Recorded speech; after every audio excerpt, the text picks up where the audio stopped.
प्रतिमाधारी को वंदना, बाकी सभी से सादर जय जिनेन्द्र। सावधान। प्रतिमाधारी को वंदना, सभी को सादर जय जिनेन्द्र।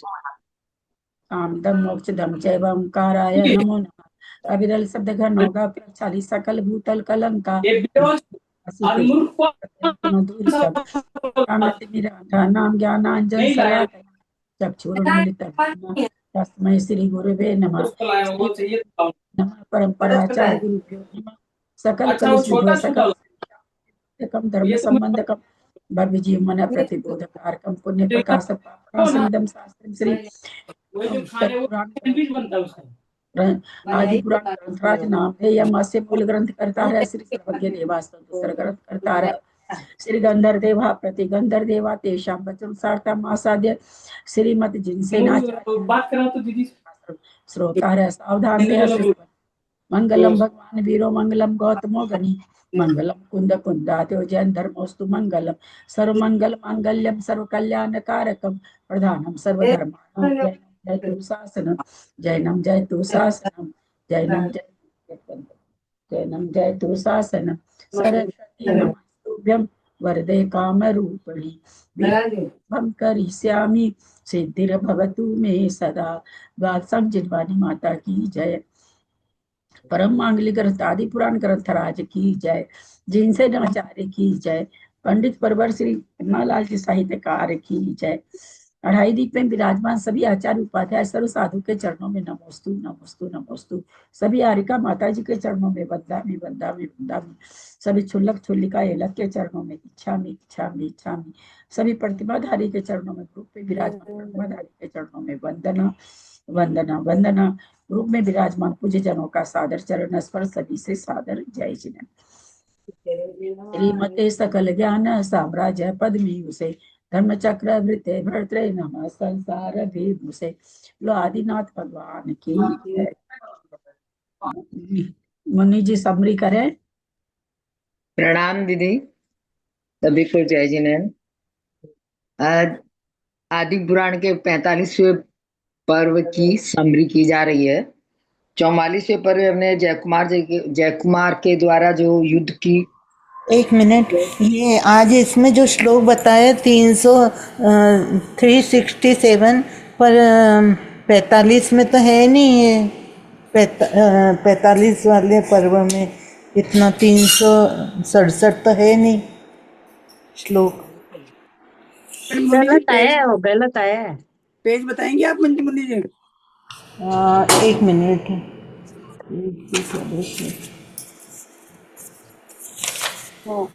ठीक है, मिल गया। 425 पेज है, वैसे 425 पेज है। 45वें पर्व की समरी कर रहे हैं। 44वें पर्व में हमने जयकुमार की विजय का वर्णन पढ़ा था। हाथी रथ घोड़े इन सब के द्वारा उसने रथ में विजय प्राप्त की युद्ध में। अभी 45वां पर्व चालू है। पेज नंबर है 425। इसमें हम सुलोचना और जयकुमार के दाम्पत्य जीवन के सुख भोग का वर्णन पढ़ेंगे। 177 के बाद करना है। नहीं, शुरू से दीदी 45 इसमें तो 200 कितने ही है, वो गलत आया है। अच्छा, 44 का आ गया। हाँ, वो 44 का है। अच्छा अच्छा 45 में इतना नहीं है। अच्छा, ठीक है सरोज। तो अभी 45वें की करनी है ना? हाँ, 44 हो चुका था ना? हाँ, 44 का किया था पहले। तब ठीक है। तो क्या 45 का पूरा ही आएगा क्या? 200 पूरा पर्व का?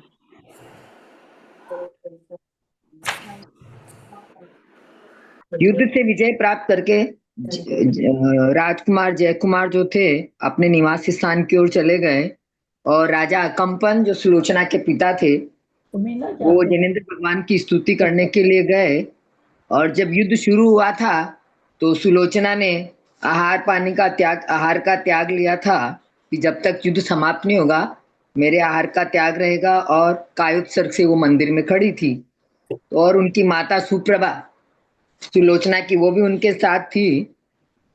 और जो कायोत्सर से खड़ी थी, स्थिर चित्त से सब प्रकार की शांति करने वाला धर्म ध्यान कर रही थी, एकाग्र मन से निश्चल थी और आनंद से जिनेंद्र भगवान के सामने खड़ी थी। उस सुलोचना को देखकर उसके पिता ने उनका आदर सत्कार किया।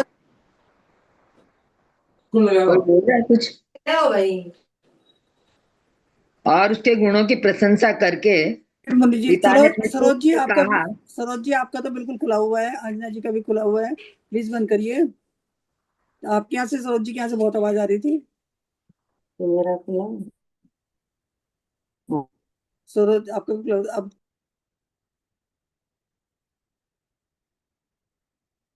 तो राजा कंपन ने अपनी पुत्री से कहा कि तुम्हारी इस नियम से और तुम्हारे ही कारण ये सब जो अमंगल था युद्ध का, वह सब शांत हो गया है और सब पाप नष्ट हो गए हैं। इसलिए अब तुम नियमों को संकोच करो, मतलब नियम को तोड़ दो। और हाथ जोड़कर सुलोचना को अपने आगे किया और राजपुत्र तथा रानी सुप्रभा के साथ राजभवन में राजा कंपन ने प्रवेश किया। फिर अपनी पुत्री से कहा कि तुम अपने महल में जाओ और उसको विदा किया। फिर पुनः यह कार्य अन्य प्रकार सोचा गया था और देव ने अन्य प्रकार से कर दिया। अब क्या करना चाहिए, इस विषय में मूर्ता को प्राप्त हुए अतिशय बुद्धिमान महाराज अकंपन ने औत्पत्ति की आदि ज्ञान के भेदों के समान सुश्रुत आदि उत्तम मंत्रियों के साथ विचार कर विद्याधर राजाओं को छोड़ दिया। जो सब हुआ, अब आगे क्या करना है, इसके लिए राजा ने अपने जो बुद्धिमान मंत्री थे उन लोगों से राय की। और जो जयकुमार विद्याधरों को पकड़ के लाए थे, अकंपन के सामने सौंपा था, राजा अकंपन ने उनसे मंत्रणा करके उन सबको छोड़ दिया। और फिर कार्य को जानने वाले अकंपन ने बड़ी शांति से उनके योग्य कई वचनों से उन सबको आश्वासन देकर स्नान, वस्त्र, आसन आदि से सबका अच्छी तरह सत्कार किया। तो जितने भी विद्याधर थे और जो राजा थे बंदी, उन सबको मान सम्मान के साथ, आदर के साथ उनको छोड़ा और विदा किया। फिर अर्क कीर्ति से कहा, अकंपन ने अर्क कीर्ति जयकुमार से युद्ध हो रहा था, तब उसके बाद में राजा अकंपन जो सुलोचना के पिता थे, उन्होंने अर्क कीर्ति से कहा कि हे कुमार, आगे वाले 26 गाथा तक या राजा अर्क कीर्ति उनके भरत के जो पुत्र हैं उनको समझा रहे हैं और माफी मांग रहे हैं। तो अर्क कीर्ति से अकंपन ने कहा कि हमारे नाथ वंश और सोमवंश दोनों ही आपके द्वारा बनाए गए हैं और आपके द्वारा ही बढ़ रहे हैं। ये अकंपन अर्क कीर्ति को कह रहे हैं आगे की सब बातें। विश्व का वृक्ष भी जिससे उत्पन्न होता है, उससे फिर नाश को प्राप्त नहीं होता। महात्मा लोग पुत्र, बंधु तथा पियादे लोगों के सैकड़ों अपराध क्षमा कर देते हैं, क्योंकि उनकी शोभा इसी में है। और औरों की बात तो जाने दीजिए, जो देव के भी अधीन होकर स्वामी का अपराध करते हैं, उनका अपयश कल्पांत काल तक बना रहता है और उनका वह पाप भी अनेक दोषों का बढ़ने वाला होता है। हम मूर्खों ने आपका एक यह अपराध किया है, क्योंकि हम लोग आपके भाइयों और भृत्यों में से हैं, इसलिए हे कुमार, यह अपराध क्षमा कर देने योग्य है। यह हमारी अपकीर्ति और पाप आपके प्रसाद से शांत हो सकता है, क्योंकि आपके पास शाप देने की और उपकार करने की दोनों की ही शक्ति है। इसलिए हम लोगों को शुद्ध अवश्य कीजिए। प्रकाश को रोकने वाले संसार का अंधकार सूर्य के साथ नष्ट किया जाता है, परंतु हमारे लिए तो आप ही सूर्य हैं। इसलिए हमारे अंतःकरण के अपराध को, अंधकार को आप ही नष्ट कर सकते हैं।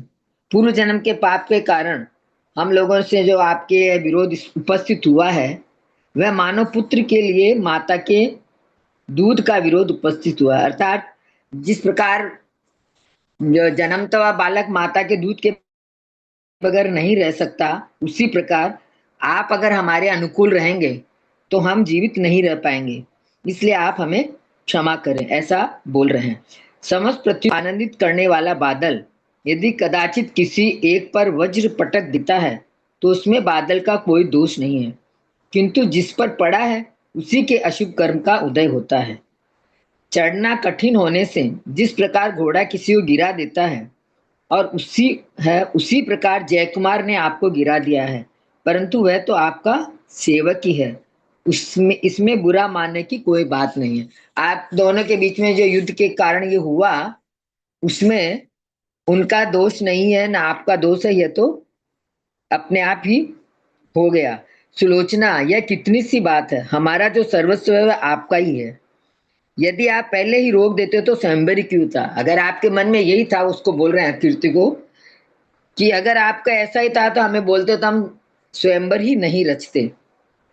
लेकिन अब जिसका दूसरा नाम अक्षमाला है, ऐसी मेरी दूसरी पुत्री लक्ष्मीमती को आप ग्रहण कीजिए। यह लक्ष्मीवती यश की माला के समान निर्मल है। पाषाण की माला से आपको क्या प्रयोजन? आज यह आपका विकार आहार के विकार के समान है। क्या आपके बिना हम लोग जीवित रह पाएंगे? इसलिए हे प्रभु, हम लोगों पर प्रसन्न होइए, और जिस प्रकार भोजन के बिना कोई जीवित नहीं रह सकता, उसी प्रकार जब तक आप प्रसन्न नहीं होंगे तो हम लोग भी जीवित नहीं रह पाएंगे। इसलिए आप हमसे प्रसन्न होइए और अपनी नाराजगी दूर कीजिए। हम लोग तो इधर उधर के भेजने योग्य सेवक हैं, और आप जिसका निवारण न हो सके ऐसे समुद्र के समान हैं। हे नाथ, आपके मर्यादा छोड़ने पर भी जो हम लोग जीवित बच सके हैं, सो आपके पुण्य से ही बच पाए हैं। इस प्रकार वे उनसे क्षमा याचना कर रहे हैं। और इस 25 से आगे पढ़ रही हूं। इस प्रकार भूमि गोचरी और विद्याधरों से घिरे हुए अर्क कीर्ति को उन्होंने अपने मधुर वचनों से प्रसन्न किया, संतुष्ट किया, और हाथी पर सवार होकर उनको बहुत सारी भेंट दी और उनको विदा किया। और उसके बाद मंदिर जी में 8 दिन तक एकदम वैभव के साथ उन्होंने महाभिषेक और शांति पूजा की। और वहीं राजकुमार जयकुमार को भी उन्होंने बुलाया, और दोनों के आपस में मेल मिलाप करके मन में जो विकार था उसको मिटा के दोनों में अत्यंत प्रेम के साथ एकता स्थापित कराई। फिर अर्क कीर्ति थे वो धन संपदा लेकर अक्षमाला के साथ उनका विवाह किया और उसके साथ उनको विदा कर दिया। और इसी प्रकार अच्छे अच्छे रत्न, हाथी, घोड़े, भूमि गोचरी विद्या देकर राजाओं को सम्मान किया, और जो बाकी राजा थे उनको भी विदा कर दिया। और अन्याय के कारण जो लज्जा से वैर दूर हो गया, ऐसे वे सब लोग अपने अपने नगर को चले गए। अपने मन में जो कलुषता थी उनको मिटाकर सभी राजा जो स्वयंवर में आए थे, युद्ध में थे, वो सब वापस अपने घरों को लौट गए। क्योंकि बुद्धि वही है जो भाग्यवश हुए अपराध का शीघ्र ही प्रतिकार कर लेती है। उसी समय पहले कहे हुए देव ने आकर बड़े वैभव के साथ सुलोचना के विवाह का उत्सव संपन्न किया। सबके प्यारे राज जयकुमार ने भी अपने छोटे भाइयों के साथ मेघप्रभ, सुकेतु आदि अच्छे अच्छे सब सहायकों को धन द्वारा संतुष्ट कर विदा किया। तदनंतर नाथ वंश के शिरोमणि अतिशय बुद्धिमान अकंपन ने अपने जमाई जयकुमार से मंत्रणा की, और उससे अच्छे मंत्रणा करने के बाद अपने घर के अच्छे रत्न, मतलब भेंट स्वरूप, अपना जो सुमुख नाम का एक दूत था उसके साथ भेजा। किसके लिए? चक्रवर्ती राजा भरत चक्रवर्ती के पास भेजा। और वो समझदार दूत था, तो राजा ने उसको समझाया कि तुमको जाके क्या क्या कहना है, और इस प्रकार उसको समझाकर राजा भरत के पास भेजा।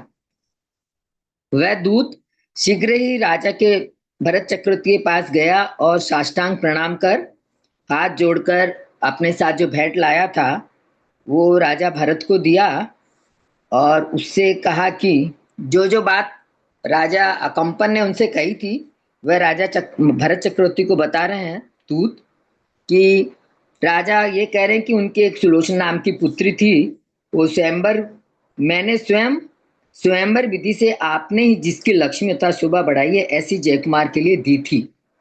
कुमार अर्क कीर्ति ने भी उस स्वयंवर में पधार कर पहले सारी बात स्वीकार कर ली थी, मतलब उसने भी स्वयंवर में आना स्वीकार कर लिया था, और वे प्रसन्न होकर विद्याधरों के साथ वहां विराजमान भी थे।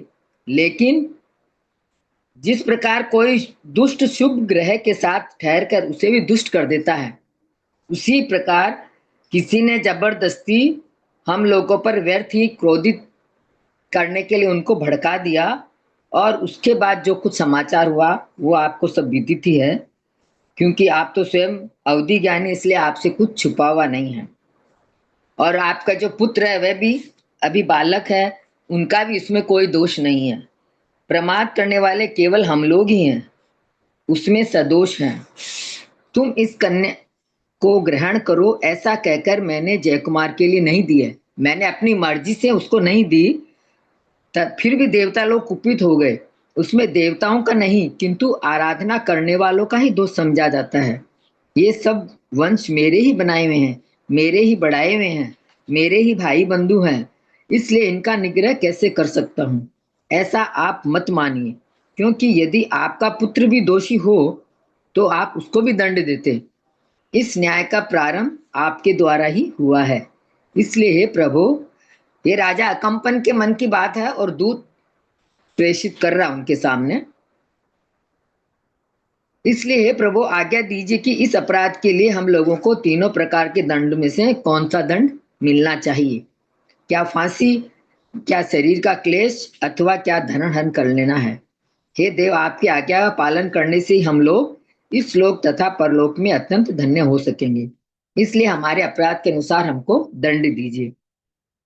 इस प्रकार एकदम विनम्र भाव से जब ये वचन सुमुख नामक दूत ने चक्रवर्ती के सामने कहे, तो राजा चक्रवर्ती ने उनको इशारे से चुप किया, क्योंकि सज्जन पुरुष जो होते हैं उनके जो मधुर वचन होते हैं दुष्ट लोग भी पिघल जाते हैं। तो महाराजा चक्रवर्ती थे, तो वो कैसे मोहित नहीं होते। जिनका मुख रूपी कमल प्रफुल्लित हो रहा हो, ऐसे चक्रवर्ती ने दूत से कहा कि यहाँ आओ।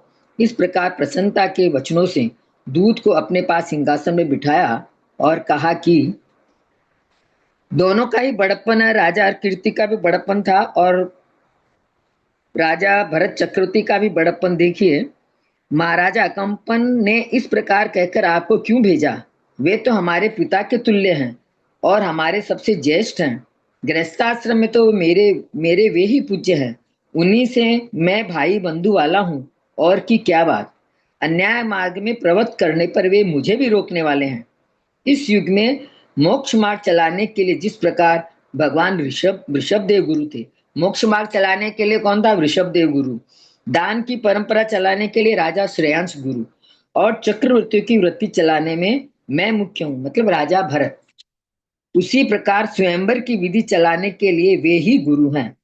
यदि ये कंपन राजा नहीं होते तो इस स्वयंवर मार्ग का चलाने वाला दूसरा कौन था? यह मार्ग अनादिकाल का है। इस युग में भोग भूमि से छिपे हुए प्राचीन मार्गों को जो नवीन कर देते हैं, वे सत्पुरुषी सज्जनों द्वारा पूज्य माने जाते हैं। मेरा यह प्रसिद्ध चक्रवर्ती बना न तो चक्र रत्न से मिला है और न ही शेष अन्य रत्नों से मिला है, न निधियों से मिला है, न 6 अंगों वाली सेना से मिला है, न पुत्रों से मिला है, न मुझसे ही मिला है, किंतु केवल यह जयकुमार से मिला है। उसने जो चक्रवर्ती के पति, उसका श्रेय भी राजकुमार जयकुमार को दिया है, क्योंकि शूरवीरता के सभी कार्यों में मेरी जीत उसी के कारण हुई है। मलेच्छ राजाओं को जीतकर नाभि पर्वत पर मेरा कीर्तिमय नाम उसी ने स्थापित किया है। तो मलेच्छ राजाओं को जीतने के कारण ही उनका नाभि पर्वत पर मलेच्छ राजाओं को जीता था उसने। इस विषय में और किसी ने क्या किया है, अर्थात सब कुछ उसी के द्वारा किया हुआ है। इस अर्क कीर्ति ने तो अकीर्तियों में गिनने योग्य तथा शाही और उड़द के समान काली मेरी अकीर्ति जब तक चंद्रमा है तब तक के लिए संसार भर में फैला दी है। मेरे पुत्र ने तो मेरी अपकीर्ति ही फैलाई है। इसने अन्याय का मार्ग चलाया है। केवल इतना ही नहीं है, किंतु संसार से दंड देने योग्य लोगों में अपने आप को मुख्य बना लिया है। जिस प्रकार दीपक से काजल उत्पन्न होता है, उसी प्रकार यह अर्क कीर्ति रूपी मुझसे उत्पन्न हुआ है। उसी प्रकार यह अकीर्ति रूप मुझसे उत्पन्न हुआ है। यह अर्क कीर्ति नहीं, किंतु साक्षात अयश कीर्ति है। मेरी आज्ञा से जयकुमार ही अन्याय में प्रवृत्ति करने वाले इस प्रकार के लोगों को दंड देता है। इसलिए उसने युद्ध में जो उसको दंड दिया है वो अच्छा ही किया है। औरों की तो बात ही क्या है। यदि बड़ा पुत्र भी अपराधी हो तो राजा को उसे भी दंड देना चाहिए। यह नीति का मार्ग अर्क कीर्ति पर चलाने के लिए आज मैं तैयार बैठा हूं। राजा का धर्म है कि चाहे कोई भी हो, परिवार का हो चाहे कोई भी हो, अगर कोई गलत करता है तो उसको जिस आसन पर वह बैठा है उस आसन की गरिमा रखते हुए उसको दंड देता है। आप लोगों ने विचार किए बिना ही उस अभिमानी के लिए अक्षमाला नाम की कन्या दे दी, यह बहुत बुरा किया है। अथवा उस प्रसिद्ध अक्षमाला कन्या की भेंट देकर आपने उस अर्क कीर्ति को भी पूज्यता प्राप्त करा दी है, सो ठीक ही है, क्योंकि यह कलंक सहित है। यह समझकर क्या चंद्रमा की मूर्ति छोड़ दी जाती है? अर्थात नहीं। परंतु चक्रवर्ती ने अपराध करने पर भी अपने पुत्र की उपेक्षा कर दी, उसे दंड नहीं दिया। इस मेरे अपयश को महाराज अकंपन ने स्थायी बना दिया है। इस प्रकार सबके स्वामी महाराज भरत ने सुमुख नाम के दूत को संतुष्ट कर उसका मुख प्रसन्न किया और ज्येष्ठ पुत्र को छोड़कर न्याय को ही अपना औरस पुत्र बनाया। अर्थात न्याय के सामने बड़े पुत्र का भी पक्ष नहीं लिया। उसी समय चक्रवर्ती की दया का भार वहन करने के लिए मानो असमर्थ हुआ सुमुख कहने लगा कि हे देव, जिन्हें आपका प्रसाद प्राप्त हो चुका हो, ऐसे जयकुमार और अकंपन दोनों ही आपके चरणों को नमस्कार करते हैं। ऐसा कहकर उस दूत ने अपने अंग पृथ्वी पर डालकर चक्रवर्ती को प्रणाम किया। अप्रत्यक्ष रूप से उनकी ओर से उसने प्रणाम किया। और जिसका मुख रूपी कमल विकसित हो रहा है तथा जिसने हाथ जोड़ रखे हैं, ऐसा वह दूत खड़ा होकर फिर कहने लगा कि जिस प्रकार दो चातक वर्षा ऋतु के पहले बादल से वर्षा की होने की इच्छा करते हैं, उसी प्रकार जयकुमार और कंपन भी आपके समीप से मेरे आने की इच्छा करते हुए इसी ओर उन्मुख होकर बैठे होंगे। ऐसा निवेदन कर जिसने चक्रवर्ती से आज्ञा प्राप्त की और ऐसे उस दूत ने बड़ी शीघ्रता से जाकर आदर के साथ सारे समाचार जयकुमार और अकंपन को सुनाए। और उसके विचारों को सुनकर जिस प्रकार की दिन का प्रारंभ समय किरणों के द्वारा लाल सूर्य की प्रसन्नता प्रकट कर कमलों को प्रफुल्लित करता है, उसी प्रकार उन दोनों राजाओं ने धन्यवाद, दान और सम्मान के साथ उस दूत को अत्यंत प्रसन्न किया और उसका मान सम्मान बढ़ाया। क्योंकि राजा लोग किए हुए उपकार को मानने वाले होते हैं। जो राजा भी और जो भी अच्छे लोग होते हैं, समझदार होते हैं, वो किसी के भी उपकार को भूलते नहीं है, चाहे छोटा हो या बड़ा हो। इस प्रकार विचारातीत वैभव की प्राप्ति से जिसने शुभ कर्म का उदय प्रकट हो रहा है, ऐसा वह श्रीमान जयकुमार सुख से ससुर के घर पे रहने लगा, जिसके नेत्र सुलोचना के मुख रूपी कमल पर भ्रमर के समान आचरण करते थे, जिसका शरीर कामदेव के बड़े बड़े बाण रखने के लिए तरकेस के समान हो रहा था। वह जयकुमार युद्ध होने पर बाणों से उस प्रकार घायल नहीं हुआ था जिस प्रकार की अत्यंत कोमल कामदेव के इस फूलों के बाणों से घायल हो गया था। अभी जयकुमार और सुलोचना के आपसी दाम्पत्य जीवन और प्रेम का वर्णन आ रहा है। वह जयकुमार मुस्कुराहट से रहित सुलोचना को मुस्कुराहट से युक्त करता था, न हंसने पर जोर से हंसता था, भययुक्त होने पर निर्भय करता था, आकुल होने पर निराकुल करता था, वार्तालाप न करने पर उससे वार्तालाप करता था, यानी सिर्फ और सिर्फ सुलोचना को प्रसन्न करने में लगा रहता था। पूर्व पर्याय में बंधे हुए स्नेह रूपी बल से शोभमान कामदेव ने इच्छानुसार जयकुमार को सुलोचना का सेवक बना दिया था। राग रूपी चंद्रमा के संबंध से बढ़ी हुई कामदेव नामक महासागर की बेला के समान सुलोचना के मन की वृत्ति क्रम से चंचल हो रही थी। सब शरीर में घुसे हुए कामदेव रूपी पिशाच के द्वारा बिना कुछ बोले ही जिसकी सूचना हो रही है, ऐसे विकास ने सुलोचना के मुख रूपी मुकुल पर धीरे धीरे अपना स्थान जमा लिया था। काम रूपी पिशाच को ग्रहण करने वाली सुलोचना सखियों के मुख देखकर दिशाओं से बातचीत कर अर्थात निरर्थक वचन बोलकर इच्छा अनुसार हंसने लगी। उस समय भय और लज्जा से सुलोचना कामदेव को जीतने वाले जयकुमार को न देखने योग्य समय में मानो ठगने की इच्छा से ही कामदेव को अपना सहायक बनाकर सफेद काले इन दोनों रंगों से मिले हुए चंचल कटाक्षों से भरी हुई दृष्टि रूपी अनेक तोमर नाम के हथियारों से धीरे धीरे मार रही थी। यह राज जयकुमार उसकी ओर नहीं देखता था। उस समय भी वह सफेद काले और चंचल कटाक्षों से भरी हुई दृष्टि से उसे देखती रहती थी और उससे ऐसा मालूम होता था मानो वह उसे ठगना ही चाहती हो। उस समय उसे न तो सर्प ने काटा था, न मद्य ही पिया था, न परिश्रम से थकावट थी, फिर भी वह पसीने से तरबतर हो रही थी। उसके मधुर भाषण स्खलित हो रहे थे। वह जयकुमार के प्रेम से एकदम आंदोलित हो गई थी और उसके शरीर की यह दशा हो रही थी। हृदय अत्यंत कंप रहा था, दृष्टि चंचल हो रही थी और वह ऐसी जान पड़ती थी मानो अपने वश में नहीं हो। सुंदर दांतों वाली सुलोचना लज्जा इस प्रकार नष्ट हो गई थी मानो उसके पसीना रूपी जल से धुल ही गई हो और कामदेव रूपी विचित्र अग्नि वचन रूपी ईंधन से मानो खूब प्रज्वलित हो रही थी। जब तक कामदेव रूपी जल नहीं बढ़ता है तब तक ही लज्जा रहती है, तब तक ही भय रहता है, तब तक ही करने योग्य कार्य विचार रहता है और तब तक ही धैर्य रहता है। ये दोनों दंपति परस्पर इंद्रियों के विषय का सेवन कर आनंद को प्राप्त हो रहे थे। अत्यंत आसक्ति के कारण क्रम क्रम से एक एक विषय को ग्रहण करने वाले इंद्रियों से संतुष्ट नहीं होते थे, इसलिए सब इंद्रिय को एक इंद्रिय रूप न करने वाले विधाता की वे निंदा करते रहते थे। अर्थात उन दोनों की विषयासक्ति इतनी बड़ी थी कि वे एक साथ ही सब इंद्रियों के विषय ग्रहण करना चाहते थे, परंतु इंद्रियां अपने प्राकृतिक नियम के अनुसार एक समय में एक विषय को ग्रहण कर रही थी।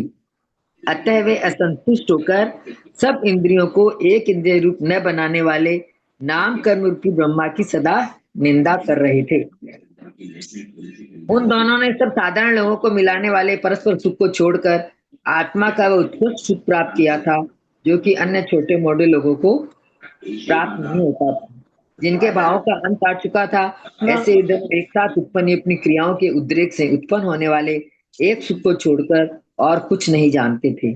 संभोग क्रीड़ा के अंत में अशक्त हुए तथा गाढ़ उत्कंठा के कारण परस्पर एक दूसरे को देखते हुए उनके नेत्रों की पुतलियां एक दूसरे के नेत्रों की पुतलियों के समान ही सुशोभित हो रही थी। सुलोचना ने जयकुमार को जो सुख प्राप्त किया था, सुलोचना ने जयकुमार से जो आनंद प्राप्त किया था और जयकुमार ने सुलोचना से जो सुख पाया था, उन दोनों का उपमानोपमेय भाव परस्पर उन्हीं दोनों में था। परमात्मा ने स्वावलंबी होकर जिसका सुख का अनुभव किया था, वह दोनों का सुख परस्पर में विभक्त होने पर भी उससे कहीं अधिक था। अर्थात यद्यपि दोनों का सुख एक दूसरे के संयोग से उत्पन्न होने के कारण ही परस्पर एक दूसरे में विभक्त हुआ था, फिर भी परिणाम की अपेक्षा परमात्मा के पूर्ण सुख से भी कहीं अधिक था। परमात्मा से जो सुख मिलता है उससे भी कहीं अधिक सुख उन दोनों को एक दूसरे से महसूस हो रहा था। इस प्रकार परस्पर में उत्पन्न होने वाले प्रेमामृत रूपी जल से भरे हुए काम रूप समुद्र में डूबकर वे दोनों चिरकाल तक इच्छा अनुसार क्रीड़ा करते रहे। अर्थात अपने दाम्पत्य जीवन में सुख से निमग्न थे। उसी समय एक दिन जो अपने मंत्री के द्वारा भेजे हुए पत्र के गूढ़ अर्थ से प्रेरित हो रहा है, बुद्धिमान है और शीघ्र से शीघ्र अपने स्थान पर पहुंचने की इच्छा कर रहा है, ऐसे जयकुमार ने मामा के साथ जाकर अपने जाने की सूचना दी कि हे माम, आपने जिसका ऐश्वर्य बढ़ाया है, ऐसे मुझे मेरी प्रजा देखना चाहती है। यह जानकर नाथ वंश का स्वामी अकंपन कुछ घबराया, सो ठीक ही है, क्योंकि अपने से जय के जाने की इच्छा करने पर जिसका मन व्याकुल नहीं होता है, तदनंतर कार्यों का पूर्वापर विचार कर राजा कंपन ने जयकुमार से कहा, तथास्तु, सो ठीक ही है, क्योंकि बुद्धिमान मनुष्य दीपिका के समान स्नेह का अनुवर्तन करने वाली बुद्धि को प्राप्त नहीं होते हैं। यहाँ स्नेह का मतलब तेल है और दूसरे पक्ष में प्रेम है। बुद्धिमान मनुष्य स्नेह के पीछे बुद्धि को नहीं छोड़ते हैं। प्रेम के वशीभूत होकर जो अच्छे बुरे की परख होती है उसको नहीं छोड़ते हैं। यद्यपि महाराज अकंपन सुलोचना को देखकर पहले ही जयकुमार को सब कुछ दे चुके थे, फिर भी लौकिक व्यवहार का पालन करने के लिए प्रेम के अनुसार खजाना आदि सब कुछ देकर वर वधु को विदा किया, दूसरे रूप में दहेज देकर विदा किया।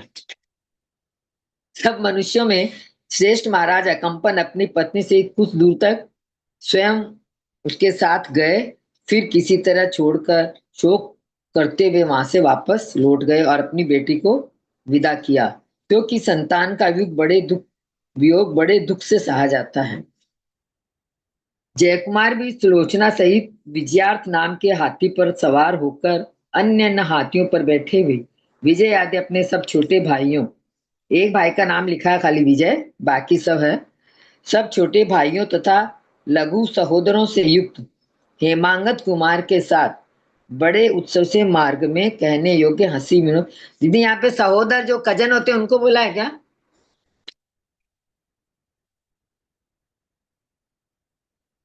दीदी नहीं है? सहोदर छोटे भाई बोलते हैं शायद। सहोदर है नहीं, इसने लिखा ना कि क्या बोल रहे हैं? इसने लिखा है जयकुमार भी सुलोचना सहित विजयार्थ नाम के हाथी पर सवार होकर अन्य अन्य हाथियों पर बैठे हुए विजय आदि अपने सब छोटे भाइयों तथा लघु सहोदरों, छोटे भाई और लघु सहोदर मतलब कजन भाई है या सहोदर लिखा है ना इसने, लघु सहोदरों से युक्त, तो सहोदर भाई कजन भाई। हाँ क्या चीज? लघु, इसने सहोदर लिखा ना, लघु सहोदरों से युक्त। हाँ हाँ, छोटे अपने अपने भाइयों से, छोटे भाई से। सहोदर माने तो अपना भाई होता है ना। और पहले लिखा ना सब छोटे भाइयों। आगे पढ़िए। अपने सब छोटे भाइयों तथा लघु सहोदरों से युक्त हेमांगत कुमार के साथ बड़े उत्सव से मार्ग में कहने योग्य हंसी विनोद की मनोहर कथाएं कहता हुआ और पृथ्वी को हिलाता हुआ नक्षत्रों से घिरे हुए चंद्रमा की तरह गंगा के किनारे धीरे धीरे इस प्रकार चला कि पहले दिग्विजय के समय सेना के साथ साथ चला था। तो सहोदर भाई और छोटे भाई दोनों एक ही चीज है, दोनों एक ही चीज है। वो फिर सेकंड बाद में इसलिए सहोदर लिख दिया कि कंफ्यूजन नहीं हो छोटे भाई से, तो बाद में वो सहोदर भी लिख दिए। छोटे भाई सहोदर छोटे भाई। शास्त्रों के जानने वाले और सब पर शासन करने वाले जयकुमार ने उस समय गंगा किनारे अथवा के स्थान पर घास वाली जमीन देखकर सेना के डेरे लगवा दिए। देदीप्यमान कपड़ों के करोड़ों तंबू के समीप ही जिसमें आने जाने का मार्ग बनाया था, ऐसा वह सेना का आवास इस प्रकार सुशोभित रहता मानो स्वर्ग का ही दूसरा आवास हो। जयकुमार ने अपने डेरे के पास जाकर उसमें उसके बड़े दरवाजे के समीप अपना हाथी रोका, वहीं सब राजाओं को विदा किया, फिर ऊंचे तंबू में भीतर प्रवेश कर हाथी को बैठाया, स्वयं उतरे और भुजाओं का सहारा लेने वाली सुलोचना को भी उतारा और अपने योग्य स्थान में कोमल सैया तल पर सुख से विराजमान हुए। फिर उस समय के योग्य समाचारों को जानने वाले जयकुमार ने स्नान भोजन वार्तालाप गीत नृत्य संयोग से सुलोचना को संतुष्ट किया। रात्रि वहीं सुख से बिताई और वहां ठहरने का कारण भी बतलाया कि क्यों ठहरे हैं। उसे समझा बुझाकर वहीं पर रखा। हेमांगद आदि सुलोचना के भाइयों को भी हेमांगद आदि, दीदी यहाँ पे पहले वाले में लिखा ना हेमांगद आदि भाई, और यहाँ पे लिखा हेमांगद आदि सुलोचना के भाई। जो हेमांगद नाम दिया ना सहोदर भाई हेमांगद आदि, वो तो है सुलोचना के भाई। अच्छा। और जो पहले उसने बताया कि सब छोटे भाई वो है उसके खुद के भाई, ऐसा ही होगा ना? हाँ वही यहाँ पे उसने लिखा है उसने समझा बुझाकर वहीं रखा, हेमांगद आदि सुलोचना के भाइयों को भी वहीं रखा, अपने सब छोटे भाइयों को अच्छी तरह सेना की रक्षा करने में नियुक्त किया और फिर कुछ आप्त पुरुषों के साथ अयोध्या की ओर गमन किया। अयोध्या पहुंचने पर अर्क कीर्ति आदि अच्छे अच्छे पुरुषों ने सामने आकर उसका स्वागत किया। तथा जो बड़े स्नेह और आदर के साथ अर कीर्ति से वार्तालाप कर रहा है, ऐसे जय कुमार ने अनुराग करने वाले के साथ साथ बड़े प्रेम से अयोध्यापुरी में प्रवेश किया।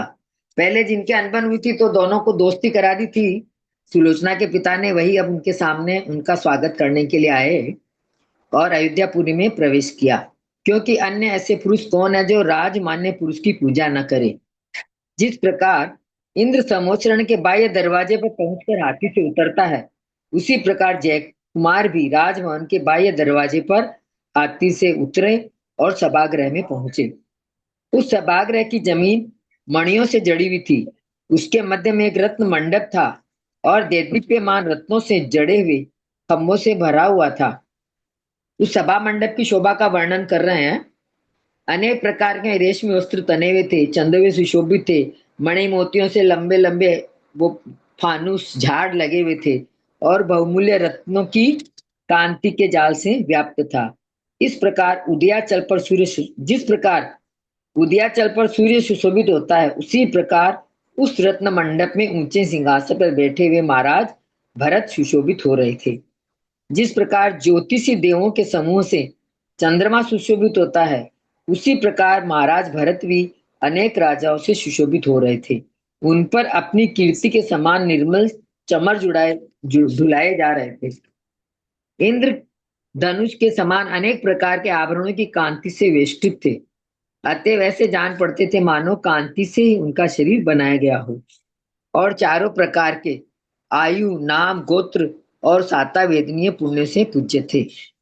इस प्रकार राजा राजेश्वर महाराज भरत को देखकर भक्ति से भरे जयकुमार ने तीर्थंकर की तरह 8 अंगों से जमीन को छूकर अनेक बार प्रणाम किया।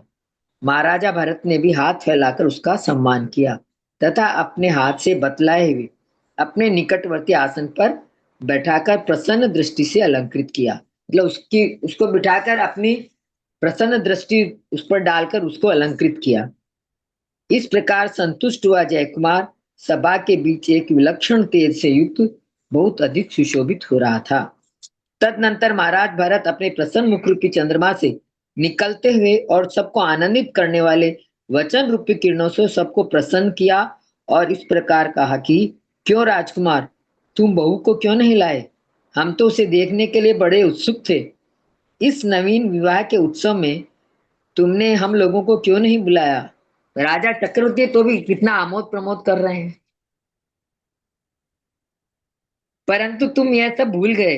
इस प्रकार चक्रवर्ती के द्वारा स्वाभाविक शांत वचनों से संतुष्ट किया हुआ जय कुमार उस समय अपनी भक्ति को प्रकट करता हुआ नमस्कार कर अपराधी के समान अपना मुंह मणियों से जड़ी हुई जमीन में देखने लगा। फिर महाराज भरत से दया प्राप्त कर हाथ जोड़कर खड़ा हुआ और राजाधिराज चक्रवर्ती से इस प्रकार निवेदन करने लगा। हे देव, आपके आज्ञाकारी काशी नरेश ने विवाह विधि के सब भेदों में एक स्वयंवर की विधि भी पहले से ही चली आ रही है। इस प्रकार शास्त्रों को जानने वाले सब मंत्रियों के साथ सलाह कर यह उत्सव प्रारंभ किया था, परंतु देव ने कुछ उल्टा ही कर दिया। मेरा मूल सहित नाश करने वाला युद्ध शांत हो गया, इसलिए यह सेवक आपके चरणों में आया है। हे चक्र के द्वारा समस्त दिशाओं पर आक्रमण करने वाले महाराज, अनेक देव विद्याधर राजा आपके चरण कमलों में भंवरे भ्रमर होकर सेवक बन रहे हैं। फिर भला मैं उनके सबके सामने कौन हूं? मेरी तो गिनती ही क्या है। हे देव, आप जो दूसरे साधारण पुरुषों को न प्राप्त हो सके ऐसा मेरा सम्मान करते हुए आपने मुझे और अधिक ऋणी बना लिया है, सो क्या सैकड़ों भावों में भी इस ऋण से नहीं छूट पाऊंगा। हे स्वामी, ये नाथ वंश और चंद्र वंश रूपी अंकुर भगवान आदिनाथ के द्वारा उत्पन्न किए गए थे और आपके द्वारा वर्धित तथा पालित होकर जब तक पृथ्वी है तब तक के लिए स्थिर रहेंगे। राजा वृषभदेव ने चलाया था और उसको पोषित उनके पुत्र कर रहे थे। आगे आदर सत्कार को जानने वाले महाराजा भरत इस प्रकार विनय से भरी हुई जयकुमार की वाणी सुनकर बहुत अधिक प्रसन्न हुए और वस्त्र आभूषण आदि देकर उसका सत्कार किया और सुलोचना के लिए भी उसके साथ उन्होंने सुलोचना के लिए भी बहुत कुछ भेंट दी और जयकुमार को विदा किया। जयकुमार ने भी प्रिया के समान पृथ्वी का आलिंगन कर महाराजा भरत को प्रणाम किया और फिर वहां से चले गए। इसलिए कहना पड़ता है कि पुण्य संपादन करने वाले पुरुषों की संपदाओं को बढ़ाती है। जो पुण्य के पुरुष है उनके कहावत ना कि धन में और धन आ जाता है, उसी प्रकार उनकी संपदा और अधिक संपदा माय हो गई। इस प्रकार नगर निवासी लोग और याचकों के समूह जिसके साहस की प्रशंसा कर रहे थे, ऐसा वह जयकुमार हाथी पर सवार होकर नगर से बाहर निकला और अपनी प्राण प्रिय सुलोचना से मिलने की इच्छा करता हुआ तीव्र वेग के साथ जहां पे वो रुके हुए थे वहीं पर गंगा नदी के किनारे वापस आ गया। वहां आकर सूखे वृक्ष की डाली के अग्रभाग पर सूर्य की ओर मुंह करते हुए रोते हुए कौवे को देखकर वह कुमार प्रिया के भय की आशंका करता हुआ वैसा शूरवीर होने पर भी प्रेम के वश मूर्छित हो गया। और आचार्य कहते हैं कि ऐसे राग से उत्पन्न हुए सुख को भी धिक्कार है। चेष्टा से हृदय की बात को समझने वाले और शकुन को जानने वाले पुरोहित ने उसी समय अनेक उपायों से सचेत कर उसको आश्वासन दिया कि सुलोचना सही सलामत है, अच्छी है, कुछ भी विघ्न नहीं है। यह शकुन यही सूचित होता है। इस जो उन्होंने शकुन देखा ना कि वो ये कौवे के रोने की आवाज की जो शकुन उसने देखा, यह शकुन से यही सूचित होता है कि हम लोगों को जल से कुछ भय होगा। इस प्रकार कहकर पुरोहित ने जयकुमार को शांत किया।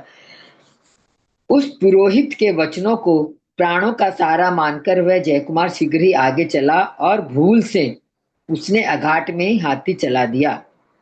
सो ठीक ही है, क्योंकि विचारहीन कामी पुरुषों को हे उपाय दे का ज्ञान नहीं होता है। जिसके काम का जोर चढ़ जाता है उसको हे और उपादेय का ज्ञान दिमाग से निकल जाता है। वह हाथी पानी में चलने लगा। उस समय उसकी सूंड का अग्रभाग ऊंचा उठा हुआ था, दांत चमक रहे थे, गंडस्थल पानी के ऊपर था और आकार मगर के समान जान पड़ता था। इस प्रकार तैरता हुआ हाथी एक गड्ढे के बीच में गिर गया। उसी समय दूसरे सर्प के साथ समागम करते समय जिस सर्पणी को पहले राजकुमार के सेवकों ने मारा था और जो मरकर काली देवी हुई थी, उसने मगर का रूप धरकर जहां सरयू गंगा नदी मिलती है उस हाथी को पकड़ लिया। अपना बदला लेने के लिए उसने हाथी को पकड़ लिया। और सो ठीक ही है, क्योंकि अपने देश में रहने वाला क्षुद्र भी बड़े बड़ों से बलवान हो जाता है। अपने घर में शेर होता है, वो कहावत है ना, वो है कि अपने देश में रहने वाला छोटा आदमी भी अपने आप को बलवान समझने लगता है। हाथी को डूबता देखकर कितने ही लोग लौटकर किनारे पर खड़े हो गए, परंतु हेमांगद आदि घबराकर उसी गड्ढे में एक साथ घुसने लगे। सुलोचना ने भी उन सबको गड्ढे में घुसते देखकर पंचनमोकार मंत्र का स्मरण किया। उसने मंत्र की मूर्ति स्वरूप अरहंत भगवान को बड़ी भक्ति से अपने हृदय में धारण किया और उपसर्ग की समाप्ति तक आहार तथा शरीर का त्याग कर दिया। सुलोचना भी अनेक सखियों के साथ गंगा में घुस रही थी और उस समय ऐसी जान पड़ती थी मानो गंगा देवी ही अनेक सखियों के साथ गंगा नदी में प्रवेश कर रही थी। ये जो उनको खोटा शगुन मिला था उसी का परिणाम है। इतने में ही गंगा प्रपात कुंड के गंगा कूट पर रहने वाली गंगा देवी ने आसन कंपायमान होने से समाचार जान लिया ये जगह और किए हुए उपकार को मानने वाली वह देवी बहुत शीघ्र ही प्रकट हुई और उसने दुष्ट कालिका देवी को डांटकर उन सबको किनारे पर ले आई। सो ठीक ही है, क्योंकि इस संसार में ऐसे कौन है जो पुण्य करने वालों की स्वयं आकर रक्षा नहीं करते हैं। तदनंतर उस देवी ने गंगा नदी के किनारे पर बहुत शीघ्र अपनी विक्रिया द्वारा सब संपदाओं से सुशोभित एक भवन बनाया। जिनकी रक्षा के लिए जो देवी आई थी उसी ने एक भवन बनाया और मणिमय सिंहासन पर सुलोचना को बिठाकर उसकी पूजा की और कहा कि तुम्हारे दिए हुए नमस्कार मंत्र से ही मैं गंगा की अधिष्ठात्री देवी हुई हूं और सौधर्म इंद्र की नियोगिनी भी हूं। यह सब तेरे ही प्रसाद से हुआ है। गंगदे के नमोकार मंत्र में कितनी शक्ति है अगर उसको श्रद्धा से पढ़ा जाए तो। गंगा देवी के इतना कह चुकने पर जयकुमार ने भी सुलोचना से पूछा कि यह क्या बात है, ये क्या कह रही है। सुलोचना कहने लगी कि विंध्याचल पर्वत के समीप विंध्यपुरी नाम की नगरी में विंध्य केतु नाम का एक सिद्ध राजा रहता था। वो सुलोचना उसको घटना बता रही है कि किस प्रकार ये मेरे मतलब ये जो देवी है वो किस प्रकार मेरी रक्षा करने के लिए आई है, उसका कारण बता रही है। उसकी स्त्री का नाम प्रियंगुश्री था। उन दोनों के विंध्यश्री नाम की पुत्री थी। विंध्य केतु पिता का नाम है और स्त्री माता का नाम प्रियंगुश्री है। उनकी बेटी का नाम है विंध्यश्री। उसके पिता ने मुझ पर प्रेम होने से मेरे साथ सब गुण सीखने के लिए उसे महाराज अकंपन को सौंप दिया।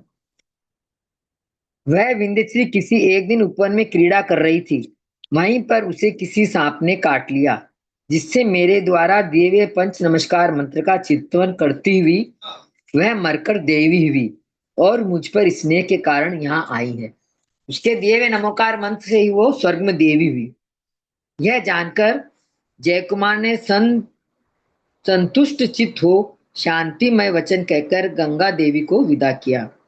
तदनंतर अपनी प्रिया सुलोचना और इष्ट बंधु के साथ साथ ठहराते विपताओं के साथ अपने आप को बगुलाओं से सहित करते हुए के समान जान पड़ने वाले अपने ऊंचे डेरे में प्रवेश किया।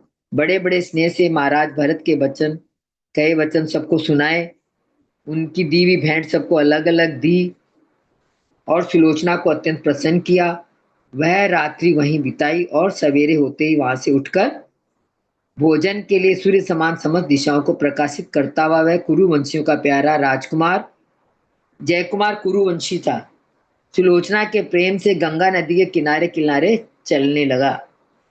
वह जाते समय मनोहर वचनों से सुलोचना को बहुत ही संतुष्ट करता जाता था। रास्ते में जाते जाते उसे मनोहर प्रिय वचन से बातें करते हुए जा रहा था। वह कहता है कि हे प्रिय, देखो यह गंगा नदी अपने अनुरूप समुद्र रूपी पत्ती के पास बड़ी शीघ्रता से जा रही है। यह अपनी नाभि रूपी भौर दिखला रही है। दोनों किनारे इसके नितंब है। चंचल और उज्जवल मछलियां ही नेत्र है। यह पत्ती अर्थात समुद्र की प्राप्ति के लिए उन्मुख है। तरंग रूपी भुजाओं के द्वारा प्रगाढ़ आलिंगन के लिए उत्कंठित है। स्वभाव से सुंदर है। स्वच्छता के गुणों को धारण कर सबका हृदय हरने वाली है। दोनों किनारों पर वन के फूले हुए पुष्पों की माला धारण कर रही है। इसका रस अथवा पानी सब ओर से बढ़ रहा है और अपना वेग नहीं संभाल सक रही है। सो ठीक ही है, क्योंकि कामदेव के बिना रति की इच्छा नहीं होती है। उत्तम पुरुषों की इच्छाएं नीच पदार्थों पर नहीं होती है। यह नदी समुद्र में जाकर समुद्र रूपी हो गई है। सो ठीक ही है, क्योंकि प्रेम ऐसा ही होता है इसके समागम से ही समुद्र का लावण्य सदा सफल होता है। इस प्रकार गंगा नदी की उत्पत्ति पर्वतों के पति हिमवान पर्वत से है। गंगा नदी की उत्पत्ति हिमवान पर्वत से हुई है। पृथ्वी पर वह बड़ी है और समुद्र ही इसका पति है। इसलिए यह संसार में पापों का नाश करने वाली है। यह सफेद है, धर्मात्माओं के द्वारा मान्य है। सतियों की उपमा दी गई है इसको। और सब कविश्वर आदि गुणी जनों की स्तुति न करे तो फिर कौन इसकी स्तुति करे। यदि सब कविश्वर यदि गुणी जनों की स्तुति न करे तो फिर कौन किसकी स्तुति करेगा। इस प्रकार सुनने के योग्य गंगा संबंधी तथा अन्य अत्यंत मनोहर कथाओं द्वारा मार्ग तय किया गया। ऐसी सुंदर सुंदर कथाएं उनको बताते हुए रास्ता काट रहे थे वो। तदनंतर कुछ ही पड़ावों द्वारा कुरु जांगल देश पहुंचकर उसके वर्णन के बहाने से सुलोचना को आनंदित करते हुए जयकुमार ने अपनी उस हस्तिनापुरी नाम की राजधानी में प्रवेश किया। इस प्रकार वार्तालाप करते करते वो हस्तिनापुरी नगरी में पहुंच गए, जो कि देश के प्रधान पुरुषों द्वारा लाए हुए फल पुष्प आदि की भेंट तथा खिले हुए नील कमल और सफेद कमलों से सुशोभित हो रही थी और सरल रूपी नेत्रों से ऐसे जान पड़ती थी मानो आगे आकर वधू वर को ही देख रही है। अयोध्या नगरी की सुंदरता के लिए कहा है, उत्तम धूलिशाली जिसका विस्तृत जघन प्रदेश था, बावड़ी और कुएं जिसका विशाल नाभि थी, चारों ओर खड़ा हुआ सुवर्ण का ऊंचा परकोटा ही जिसकी करदनी थी, सजी हुई बड़ी बड़ी गलियां ही जिसकी सुशोभित बाहुलताएं थी, राजभवनी जिसके ऊंचे कूच थे, देदीप्यमान गोपुर रूपी मुख से जो सुशोभित हो रही थी, केशर, अगुरु और कपूर के विलेपन से जिसका शरीर गीला हो रहा था, जो अनेक प्रकार के फूलों से गुथी हुई माला रूपी केशपाश को धारण कर रही थी, तोरणों में बांधी गई थी, रत्न आदि मालाओं के द्वारा जो जिसका शरीर सुशोभित हो रहा था, जो ऊपर नीचे उड़ती हुई पताकाओं के अग्रभाग रूपी हाथों से बुलाती हुई जान पड़ती थी, खुले दरवाजे ही जिसके विश्वासपूर्ण नेत्र थे, जो घर घर होने वाली उत्सवों से उत्कंठित सी जान पड़ती थी, इस प्रकार जो दूसरी सुलोचना के सुषमा सुशोभित हो रही थी, ऐसी वह अयोध्या नगरी थी। महाराज के दर्शन करने के लिए उत्कंठित हो आशीर्वाद देने वाले पुरोहित, स्त्रियां, मंत्री, सेठ सब उसके आगे खड़े थे। ऐसे उस राजकुमार इसमें ने अयोध्या नगरी तो कहीं नहीं, हस्तिनापुर है नगरी है, अयोध्या नगरी का तो नहीं वर्णन आया। एक मिनट, मैंने गलत बोल दिया क्या? किधर हाँ। लिखा है? हस्तिनापुर मंदिर बोलवाना। हाँ सॉरी, हस्तिनापुर पहले आया, बराबर बोला। हस्तिनापुरी नगर नाम की राजधानी थी।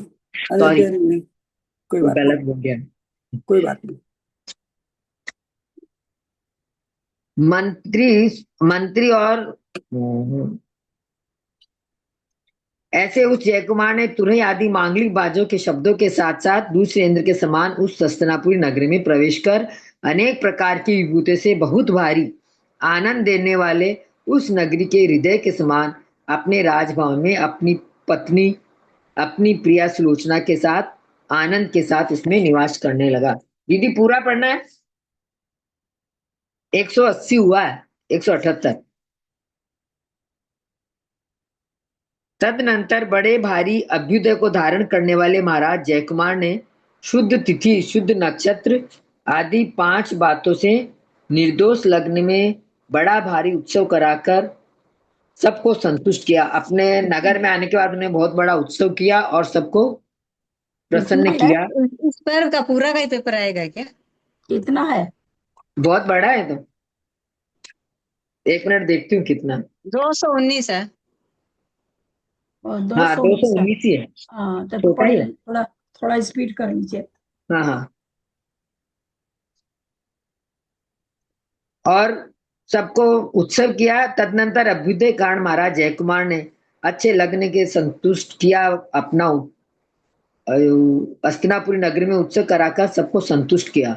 और जिन पूजा आदि सब मंगल संपदाओं के साथ साथ हेमांगद आदि भाइयों के सामने ही अपने योग्य आसन पर बैठी सुलोचना को बड़े हर्ष से पट्टबंध बांधा, अर्थात अपनी पटरानी घोषित किया, क्योंकि पुण्य संचय करने वाली स्त्री में पति का ऐसा ही प्रेम होता है।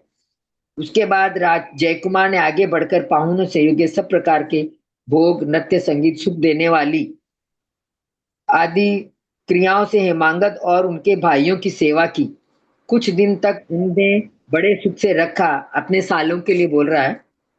फिर उनको अच्छे लगने वाले हाथी, घोड़े, रत्न आदि खजाना देकर उनको उनके नगर बनारस के लिए विदा कर दिया। सुखपूर्वक कितने ही पड़ाव चलकर वे हेमांगद, सुलोचना के भाई वापस बनारस पहुंचे और माता सुप्रभा और अंकपन के दर्शन कर उन्होंने अपने माता पिता को सुलोचना और जयकुमार की बातों से सुनाकर आनंद किया कि भाई आपकी पुत्री वहां पे बहुत प्रसन्न है जयकुमार के साथ। इस प्रकार सुपूर्वक बहुत सा समय व्यतीत करने पर एक दिन महाराज अकंपन को वैराग्य उत्पन्न हुआ और भोगों से विरक्ति हो गई और सोचने लगे कि मुझ प्रमादी ने विषयों से अंधा होकर कितने दिन इस संसार की असारता को नहीं देखा। ये बड़े दुख की बात है। पहला तो यह शरीर उपादानों से बना हुआ है, फिर अवयव अपवित्र है, सबको अपवित्र करने वाला है, पाप। इस प्रकार अपनी गरहा निंदा करने लगे वो, और जिससे यह सारा संसार एक परमाणु के समान है, ऐसा वह प्रसिद्ध आशा रूपी गड्ढा इसी शरीर में है। इस आशा रूपी गड्ढे से मैं आज थोड़े ही धन से पूरा करना चाहता हूँ। जिस शरीर को लेकर यह जीव जन्म मरण धारण करता है, संसारी बन जाता है, उसे छोड़कर यह जीव मुक्त हो जाता है। इस प्रकार शरीर की वास्तविकता जानकर भी बुद्धिमान लोग न जाने क्यों उसका भरण पोषण करते हैं। हे जीव, खेद है कि तू मोह कर्म के द्वारा चिरकाल से ठगा गया है, क्योंकि तुझे आज तक भी अपने शरीर की अपवित्रता का ज्ञान नहीं हो रहा है। जब यह बात है तब अत्यंत दुर्लभ उसका त्याग भला कहाँ मिल सकता है। इस संसार में जो दुखी है वे सुखी हो जाते हैं, जो सुखी है वे दुखी हो जाते हैं, और कितने ही दुखी दुखी बने रहते हैं। इस प्रकार धनी निर्धन हो जाते हैं, निर्धन धनी हो जाते हैं, और कितने ही लोग गरीब के गरीब ही बने रहते हैं। इस प्रकार यह जीव जो सुखी है वह सुखी रहे, जो धनी वह धनी बना रहे। यह चौथा भंग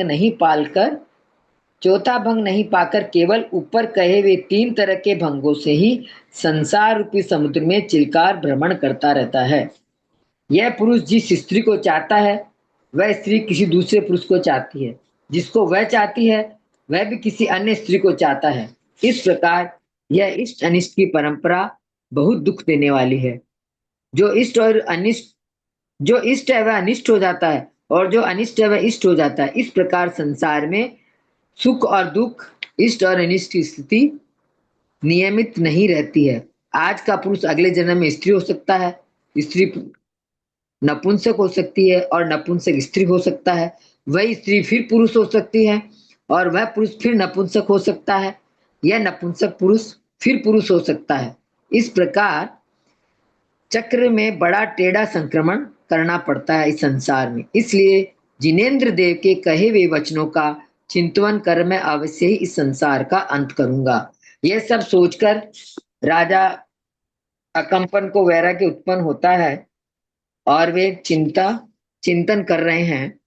भोग करने वाले मनुष्यों के ये भोग ठीक सर्प के फड़ों के समान हैं, और भोगने वाले जीवों को भोगी नाम देने वाले हैं।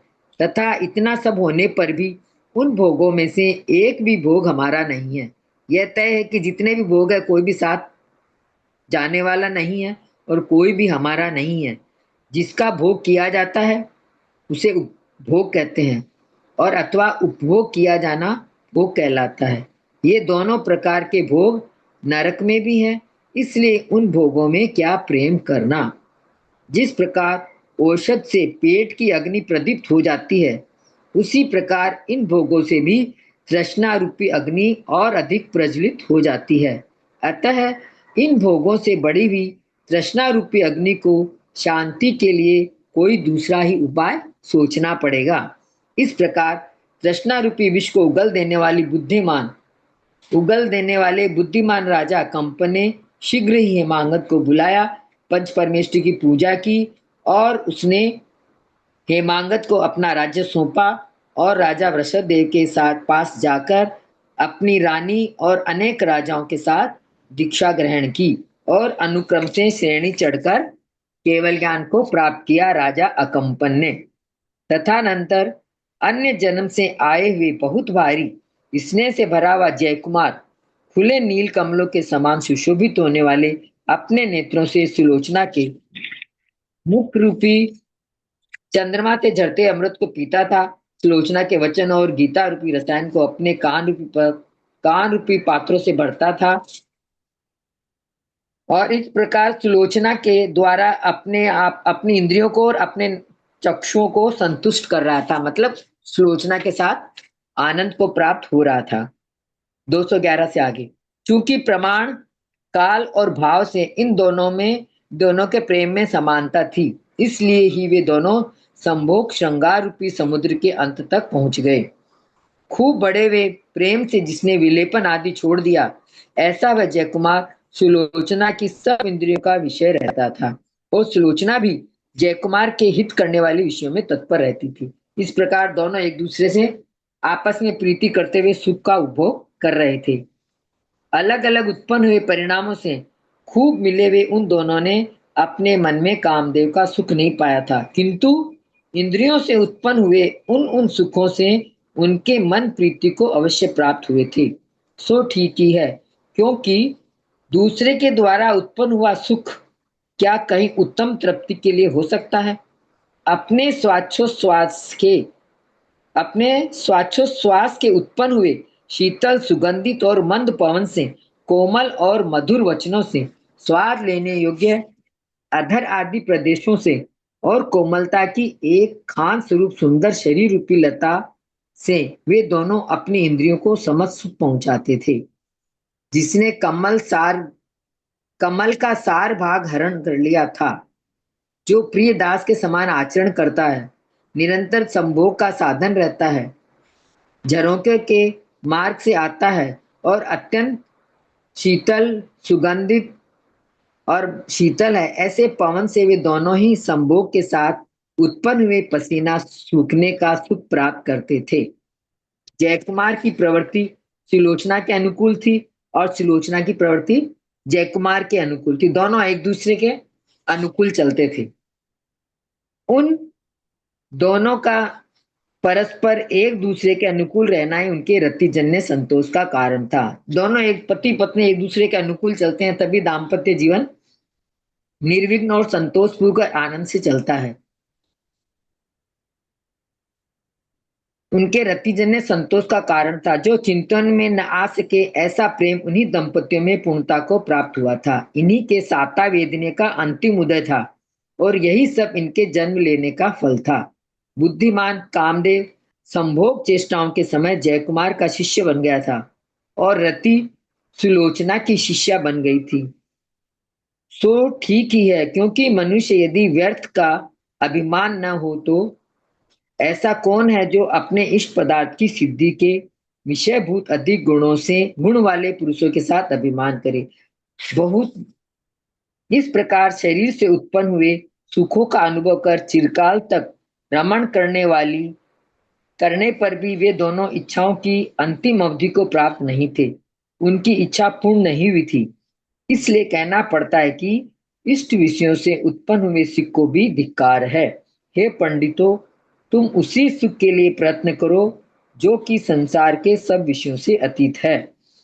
अर्थात सिर्फ उसी सुख के लिए व्यक्ति को कल्पना करनी चाहिए, आराधना करनी चाहिए, उसी के लिए काम करना चाहिए कि जिससे संसार से विरक्ति हो और मोक्ष सुख की प्राप्ति हो। हे पंडितों, तुम उसी सुख के लिए प्रयत्न करो जो कि संसार के सब विषयों से अतीत हो, अर्थात मोक्ष सुख की प्राप्ति हो। इस प्रकार आर्ष नाम से प्रसिद्ध भगवत गुण भद्राचार्य प्रणीत त्रिषष्टि लक्षण महापुराण संग्रह के हिंदी भाषा अनुवाद में जयकुमार और सुलोचना के सुख भोग का वर्णन बहुत ही मर्यादित रूप में किया गया है। ऐसा वर्णन इस अध्याय में किया गया है। 45वां पर्व समाप्त हुआ। प्रणाम देवी।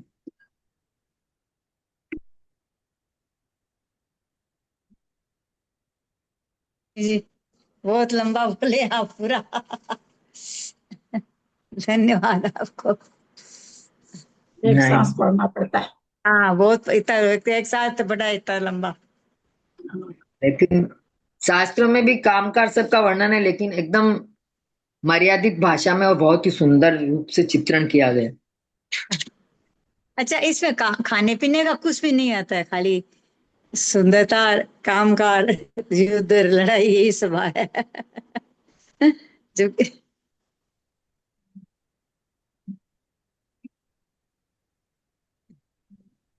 खाने पीने का तो वो इतने इतने कितने साल तक, कितने बरस तक, कितने हजार बरस तक भरत युद्ध किया, खाली जंगल के फल ही तो खाया।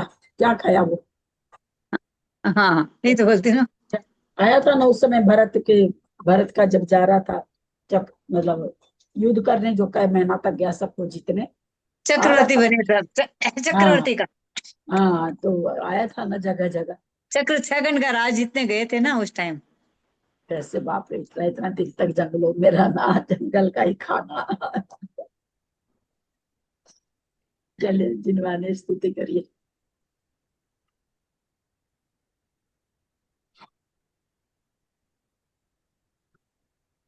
करिए, जिनको करना हो करिए, जिनवानी स्तुति।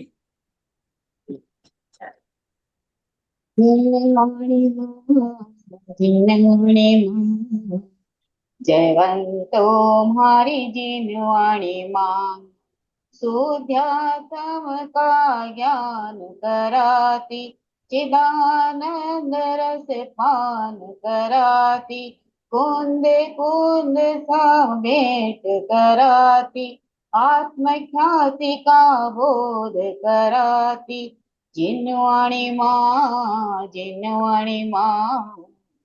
जयवंतो मारी जिनवाणी माँ नित्य बोधनी माँ जिनवाणी स्वपर विवेक जगाती वाणी मिथ्या भ्रांति नसाय कराती न्यायक परोदर साती वाणी जिनवाणी माँ जयवंतो मारी जिनवाणी माँ असाता चरण साती वाणी सत्य धर्म प्रकटाती वाणी भव दुख हरण पीयूष समानी भवदधि तारक नौका जानी जिनवाणी माँ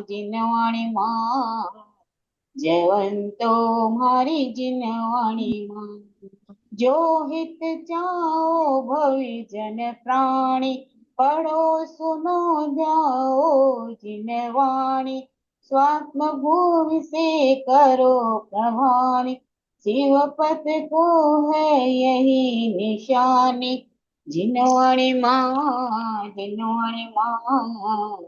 जयवंतो हरि जिनवाणी माँ ज्ञावाणी के ज्ञान से तुझे लोकालो तो वाणी मस्तक करो सदा दे दो हे जिनवाणी भारती को ही जपो दिन रे जो तेरा शरणालय सो पावे तुझे देव जो अरहंत को गुरु से हो निर्ग्रह व्याघ्रम पार सदा यही मोक्ष जय बोलो जिनवाणी माता की जय। नौ वाणी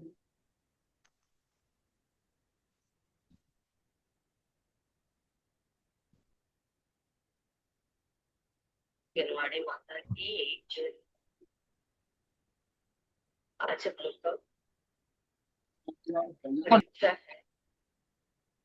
बड़ों को प्रणाम सभी को जय जिनेन्द्र।